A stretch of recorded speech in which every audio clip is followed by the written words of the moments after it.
मुझे लगता है कि आप में से बहुत लोगों को ये बात क्लियर नहीं होगा कि आखिर ये कैंसर क्या है और ये इतनी बड़ी बीमारी क्यों है जो इसे शायद सबसे ज्यादा खतरनाक बीमारी समझा जाता है समाज में। आज आपको इसके बारे में पूरी तरीके से समझा दूंगा, बहुत ही साधारण से शब्दों में। बस आप वीडियो को बिना स्किप किए पूरा देख लो। देखिए, सेल्स हमारे शरीर की बेसिक यूनिट हैं। ये डिवाइड होकर अपनी संख्या बढ़ाते हैं, हमारे शरीर की ग्रोथ में मदद करते हैं। सेल में मौजूद न्यूक्लियस जिसके अंदर डीएनए होता है, सेल को सिग्नल देता है डिवाइड होकर अपनी संख्या को बढ़ाने के लिए, जिससे टिश्यू में सेल की संख्या बढ़ सके। और जब सेल अपनी जिंदगी जीकर बूढ़ी होने लगती है तब उसके डीएनए में धीरे धीरे डैमेज होने लगता है। तब सेल ये बात खुद ही जानती है कि चूंकि अब मैं बूढ़ी हो चुकी हूँ, इसीलिए मुझे खुद ही स्वयं को मारकर शरीर को दूषित होने से बचाना चाहिए। और सेल क्या करती है, स्वयं का सुसाइड करके शरीर में नई स्वस्थ सेल को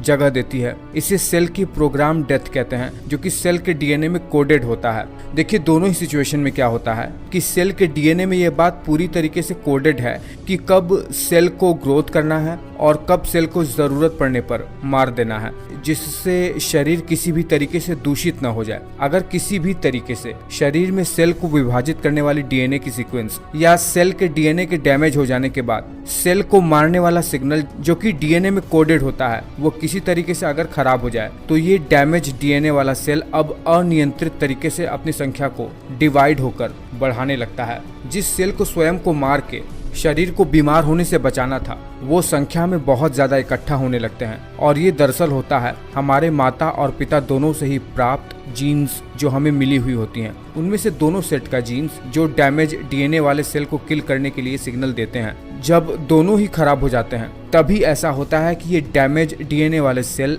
अनियंत्रित तरीके से डिवाइड होकर अपनी संख्या बढ़ाने लगते हैं। और इन्हीं डैमेज डीएनए वाले सेल के इकट्ठा हुए मास को ट्यूमर कहते हैं। देखिए, जैसे जैसे ये ट्यूमर ग्रो होता जाता है, ये अपने आसपास ब्लड वेसल्स से एंजियोजेनेसिस के थ्रू ब्लड वेसल्स का फॉर्मेशन भी करने लगता है, जिससे इन ट्यूमर को लगातार पोषण भी मिलने लगता है। और जब ब्लड वेसल्स यहाँ पर आती है तो यही ब्लड वेसल्स से ये डैमेज या म्यूटेशन डीएनए वाला सेल भी ब्लड वेसल्स के थ्रू बाकी के शरीर के हिस्सों में भी फैलने लगता है और बाकी हिस्सों में भी ट्यूमर को स्प्रेड करने लगता है। ऐसे ट्यूमर जो ब्लड वेसल्स के थ्रू शरीर भर में फैलकर अपने आसपास के टिश्यू को डैमेज पहुंचाने लगते हैं, इन्हें मैलिग्नेंट ट्यूमर कहते हैं। और यही कैंसर होता है, इसे ही कैंसर कहते हैं। ध्यान रहे, ट्यूमर भी दो प्रकार का होता है। एक होता है मैलिग्नेंट ट्यूमर जिसमें पेशेंट को कैंसर होता है, और एक होता है बिनाइन ट्यूमर जिसमें जो ट्यूमर शरीर में बनता है वो शरीर के बाकी हिस्सों में नहीं फैलता है और शरीर को बहुत ज्यादा नुकसान भी नहीं पहुंचाता है।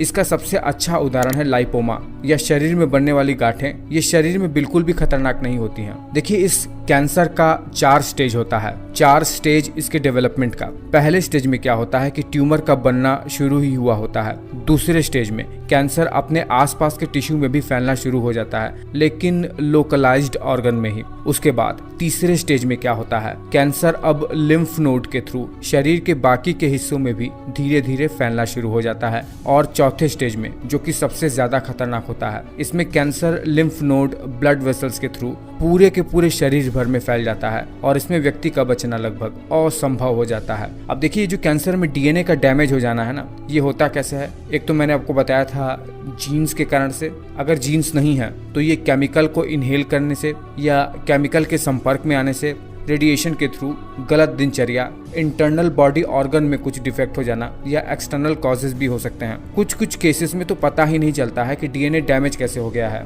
तो मैं उम्मीद कर रहा हूँ कि मैं आपको कैंसर समझा पाने में सक्षम हो पाया हूँ। इसका इलाज बहुत मुश्किल है, बस इसको मैनेज ही किया जा सकता है। अर्ली स्टेजेस में अगर ये डिटेक्ट हो गया तो इलाज हो गया, नहीं तो फिर जिंदगी से हाथ धोना पड़ता है।